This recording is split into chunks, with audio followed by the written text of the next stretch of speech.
ꯑꯗꯨꯗꯤ ꯃꯌꯥꯝ ꯆꯥꯕ ꯍꯧꯖꯔꯛꯑꯒꯦ ꯑꯩꯒꯤ ꯊꯋꯥꯏꯒꯤ ꯃꯀꯣꯛꯁꯦ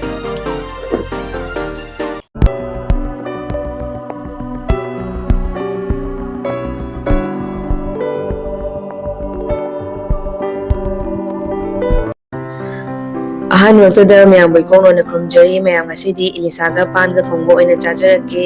ꯅꯍꯥꯟꯗꯒꯤ ꯀꯨꯏꯔꯕꯅꯦꯕꯀꯣ ꯏꯂꯤꯁꯥꯒ ꯄꯥꯟꯒ ꯊꯣꯡꯕꯁꯦ ꯆꯥꯒꯦ ꯍꯥꯏꯅ ꯈꯜꯂꯛꯄꯁꯦ ꯑꯗꯣ ꯏꯁꯥ ꯅꯨꯡꯉꯥꯏꯇꯅ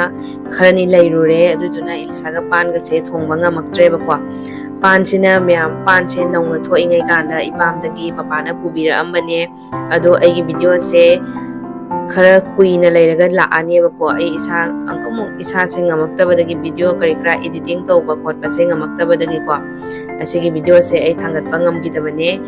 asai se khoi kaka amoidagi papana lawrubane ado nauna thoingai kanda pan se thoknaratriba kanda go pana pibiramane ko ado ai video se khara di late oirani ado myam hojik Elisha se thongnaba hawrase pan khara khokjare aduga siga layriba yenam se yenam gi mara ne ko yenam gi mara se manam yam nushiraga hawbane aduna ngasi di yenam mara na oina thonga ge hojik thau khara hape morok khara hape yaingang khara hape aduga moroi asuba khara hape aduga thum khara hape aduga phajana marai munna totpirani Elisha se di tawba matamda marai munna tawba yade ko magi manamdo magi mahawdo mangi doine prek prek lawna tawthogadi aduna kabok kabok tawthoga adun thambiba ai ngasigi Elisha se masadi khara nawreba ko adum gari gi ngani na adum masadi khara nawre aduso hawbra yengase thongase myam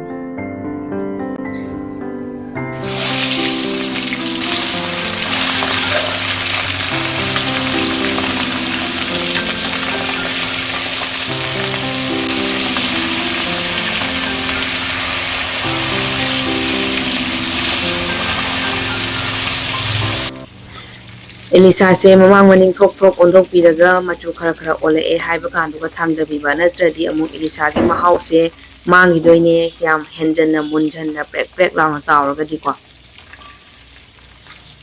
ismaina color olak pasiga adum thangdabiba manam diam nungsiye yam hawdo male aktada nongsisu jam takhare mayam Elisha gi mahau se amuk hengatori nong iti tarbanina weather su yam sathin nungaire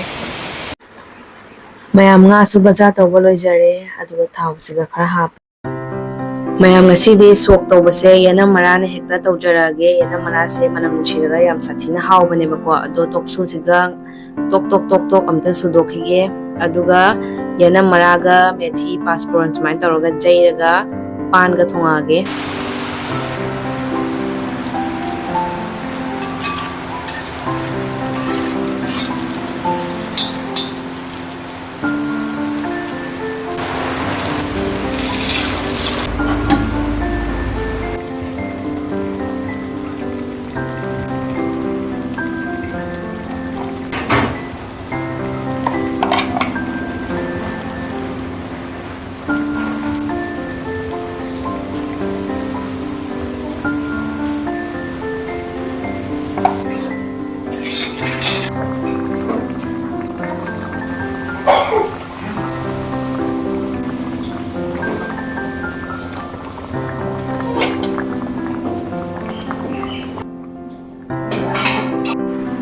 mayam Elisha thongba su loijare chak su yam sathina lame adudi mayam chana ba tawrase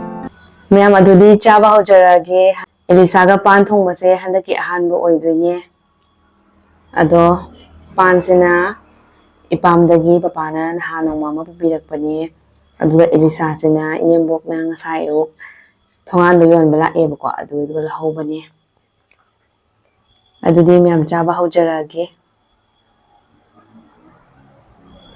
aidi makok se am pame ko aduna makok se lawjare aduga siga matum leire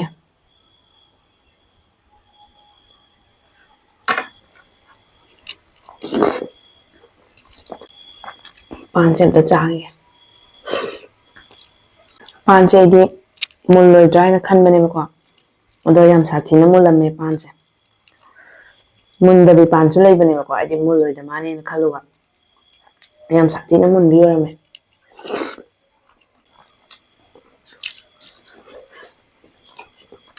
ꯘꯤ ꯃꯣꯔꯣꯛ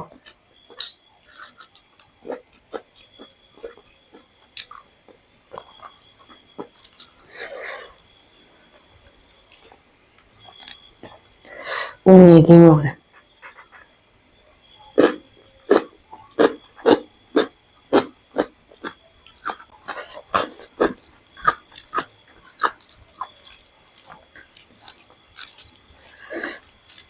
sida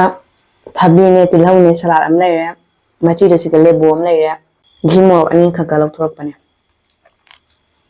ꯃꯣꯔꯣꯛꯁꯦ ꯈꯔ ꯁꯥꯅ ꯆꯥꯒꯦꯅ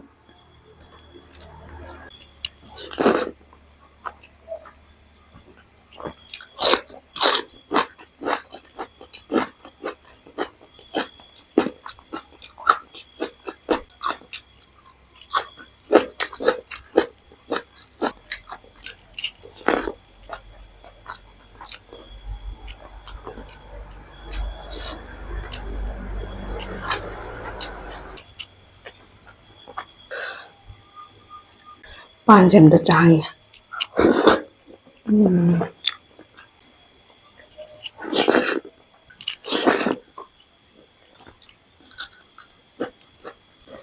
ꯃꯣꯔꯣꯛ ꯌꯥꯝ ꯆꯥꯏ ꯘꯤ ꯃꯣꯔꯣꯛꯁꯦ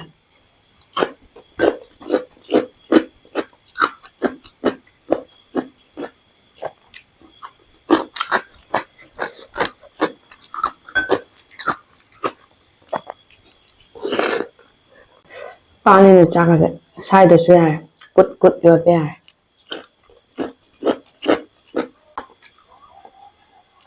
ꯃꯀꯣꯛꯁꯦ ꯑꯝꯇ ꯆꯨꯞꯈꯤꯒꯦ ꯑꯩꯒꯤ ꯊꯋꯥꯏꯅꯤ ꯃꯀꯣꯛꯁꯦ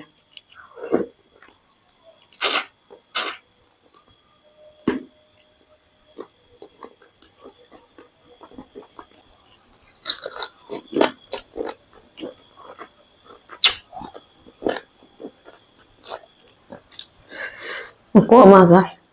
ꯃꯀꯣꯛ ꯑꯅꯤ ꯂꯧꯊꯣꯔꯛꯄꯅꯦ ꯑꯃꯒ ꯑꯃꯨꯛ ꯆꯥꯔꯦ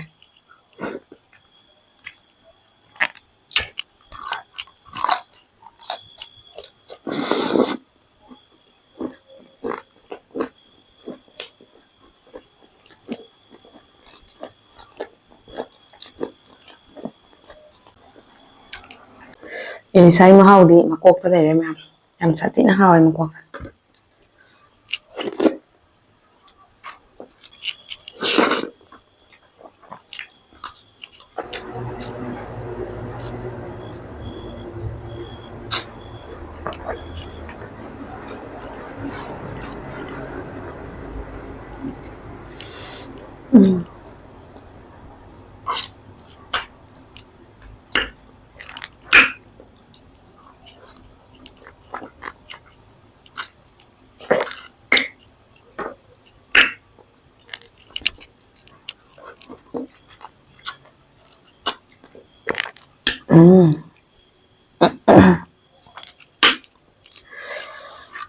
ꯃꯤꯠ ꯅꯥ ꯁꯤꯡꯉꯦ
ꯃꯌꯥꯝ ꯑꯩ ꯀꯣꯃꯦꯟ ꯑꯃ ꯍꯟꯖꯔꯝꯒꯦ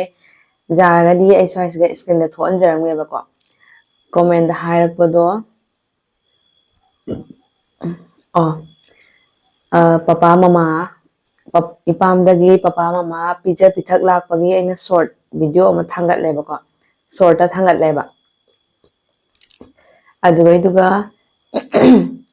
ꯅꯁꯥꯗꯣ ꯅꯣꯏꯃꯜꯂꯦ ꯈꯔ ꯀꯪꯍꯜꯂꯣ ꯍꯥꯏꯕ꯭ꯔꯥ ꯀꯩꯅꯣꯝ ꯑꯗꯨꯃꯥꯏꯅ ꯍꯥꯏꯔꯛꯄꯅꯦꯕꯀꯣ